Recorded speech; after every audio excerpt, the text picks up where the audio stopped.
君は宮下東花の知り合いか。僕は宮下東花ではない。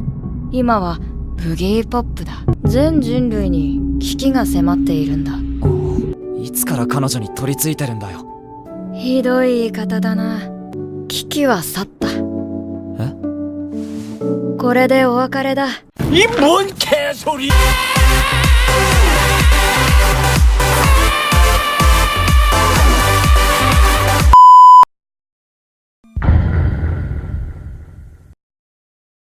이번 부기팝은 웃지 않는다 라는 애니메이션을 보지 않으신 분들은 인트로 영상을 보면서 매우 혼란스러우셨을 것이라 사료됩니다. 그런데 이렇게 짜집기한 인트로를 보나 1화를 통째로 보나 이러한 진행 방식에 익숙치 않은 분들은 결국 똑같은 감정을 느끼시게 될 겁니다. 제가 짜집기를 해서 그렇게 보이는 것이 아니라 정말로 주인공이 자신의 여친을 또 다른 인격과 대화를 나누는 장면이 1화의 반절 이상을 차지하며 후반에 갑자기 그 또 다른 인격이 문제가 해결되었으니 이만 가보겠다고 말합니다. 그리고는 여자친구와 학교를 나가는 중에 웬 여자가 뜬금없이 악수를 청하죠. 이 소리가 절로 나오게 되는 것입니다. 한마디로 작품 자체가 친절하지 않습니다. 중간에 나오는 찰나의 연출을 보면 사건이 일어났다는 것은 짐작할 수 있으나 그 사건이라는 것이 무엇인지 1화만 보고는 도저히 알 수가 없지요. 이 불친절한 작품의 서사 구조는 알고 보면 단순합니다. 그저 기와 승, 전, 결이 하나씩 존재할 뿐이죠. 그러나 이를 풀어내는 방식이 요즘에는 보기 어려운 독특한 방식이라는 인상이 강합니다. 마치 영화를 찍을 때 인물을 카메라 수대로 각도를 달리하여 담아내듯이 이 작품에서도 시점을 달리하여 한 사건을 여러 각도에서 조명한다는 방식을 차용하는데 이렇게 시점을 바꾸는 것만으로 사건이 다르게 보이게 됩니다. 1화에서 부분이 이 3화에서 이러한 방법으로 마치 퍼즐이라도 맞추듯이 완성됩니다. 기승전결을 차례대로 나열하는 것이 일반적인 스토리의 흐름임을 생각해보면 이례적인 전개 방식이죠. 그리고 제목이 부기팝은 웃지 않는다 라고는 하지만 이 작품에서 부기팝이라는 인물은 주인공이라 불리기에는 애매한 인물입니다. 시점이 여러 곳으로 옮겨지기는 하지만 부기팝의 시점을 다루는 장면은 단 하나도 없기 때문입니다. 부기팝은 어디까지나 관찰가와 해결사 역할을 할 뿐이며 작품 내내 주인공이 누구다 라고는 명확하게 정하지 않습니다. 주인공이 2분일 수도 있고 2분일 수도 있으며 2분일 수도 있는 것이죠. 그렇기 때문에 캐릭터의 입체성이 사실상 강제됩니다. 일반적인 스토리의 경우에는 시선이 이렇게까지 자주 바뀌는 경우가 거의 없기 때문에 캐릭터 붕괴가 한둘 일어난들 작품을 자세히 들여다보지 않는 이상 그렇게 눈에 띄지 않는 경우가 대부분이나 이 작품은 여러 시선으로 한 사건을 조명하기 때문에 작중 요소, 특히 캐릭터에 대한 노출도가 매우 큽니다. 단면적인 캐릭터로는 이 입체적인 시점을 견뎌내기가 힘들기 때문에 캐릭터를 좀 더 다각적으로 서술할 필요가 생기는 것이죠. 이렇게 딱 보기에도 직선적이라고는 보기 힘든 전개 방식 덕분에 작품을 한번 훑어보는 것으로 스토리를 이해한다는 것은 매우 힘든 일이 됩니다. 관객에게 스토리를 알려주는 것이 아니라 관객이 스토리를 찾아내게 하는 것이죠. 이러니 전개 방식이 독특하다는 말씀을 드릴 수밖에 없습니다.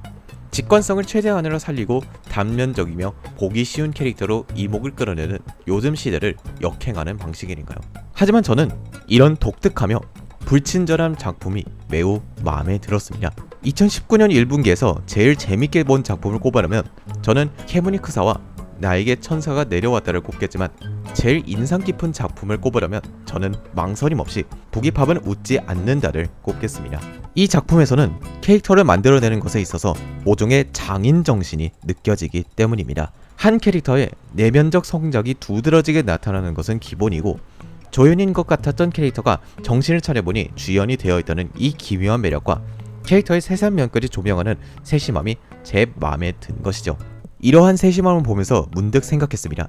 이렇게까지 작가의 캐릭터 구성에 있어서 정성이 느껴지는 작품이 요즘에는 잘 없구나 싶더군요. 물론 없다는 얘기는 아닙니다만 적다는 것은 분명한 사실이라 생각합니다. 캐릭터 구성에 정성 하나 느껴지지 않는 것은 다반수고 아예 캐릭터를 소모품으로 취급하는 작품들까지 나오는 한국이죠. 그럴듯한 이유 하나도 없이 주인공에게 반해버리며 그 엔딩 하나를 위해 기껏 구축해놓은 캐릭터를 전부 박살내버리는 등 자신이 만날 캐릭터에 대한 존중이 일말도 느껴지지 않는 작품들 말이죠. 평면적인 캐릭터 구축이 나쁘다는 말이 아닙니다. 입체적으로 캐릭터를 묘사한들 그것이 반드시 좋은 작품이 되리란 보장도 없습니다. 오히려 이러한 입체적 서사가 시대에 뒤떨어져 있는 방식임을 이번 1분기 비리 판매량이 여실히 보여주고 있죠. 원작인 부기팝 시리즈가 1998년에 연재된 나이트 로메림을 감안해보면 그야 요즘 대중에게 어필하기에는 무리가 있기도 하고요. 하지만 그럼에도 이 작품에는 요즘 나이트 로멜가 이를 원작으로 하는 애니메이션, 나아가 오타쿠계 전체가 점차 잊어가고 있는 가치가 담겨져 있다고 생각합니다. 그것이 바로 캐릭터에 대한 심도 깊은 조명, 그리고 한 작품에 대한 탐구에 가까운 감상이라 할 수 있겠습니다. 곁에서 사라지고 나서야 그 소중함을 깨닫는다고 했죠. 이러한 모습을 요즘에는 좀처럼 볼 수 없기 때문에 이 작품이 더 특별하게 다가오는 것일지도 모르겠습니다. 부기팝은 웃지 않는다. 분명히 인상 깊게 본 작품이며 여러 생각을 하게 해준 좋은 작품입니다. 그러나 여러분들에게 추천드리기에는 약간 애매한 부분도 없잖아 있습니다. 대중적이지 못하며 친절하지 않은 작품이기 때문에 직관적인 것을 좋아하시는 분들께는 최고의 작품이 아닌 최고의 수면제가 될 가능성이 매우 높기 때문입니다. 그럼에도 저는 이 작품을 추천드립니다. 간단하게 비유를 한번 해보겠습니다. 이 작품은 롱맨이나 다크소울과 같은 고난이도 게임에 비유할 수 있다고 생각합니다. 수없는 시행착오에도 게임의 어느 구간에서 쉽게 죽는 캐릭터의 모습을 보고 포기하고 싶어집니다. 하지만 보스를 깼을 때, 그리고 게임을 클리어했을 때 느끼는 성취감은 말로 설명할 수 있는 것이 아니지요. 이 작품 역시 마찬가지라고 봅니다. 한 번만 보는 것으로 이해한다는 것은 불가능에 가깝고 두 번은 봐야 기본적인 이해가 되는 작품이죠. 하지만 이해만 된다면 분명 시간이 아깝지 않은 작품이 되리라 단언합니다. 태생적으로 대중에 어필하기에 한계가 있었던 작품이지만 그럼에도 현 오타쿠계의 근본적인 질문을 던지는 이 작품, 한 번쯤은 눈여겨보시는 것은 어떨까 생각해보며 이만 물러가겠습니다. 혹시 괜찮으시다면 이 모자는 유튜버를 구독과 좋아요 혹은 싫어요로 길러주십시오. 여러분의 귀중한 클릭이 저를 사람으로 만듭니다.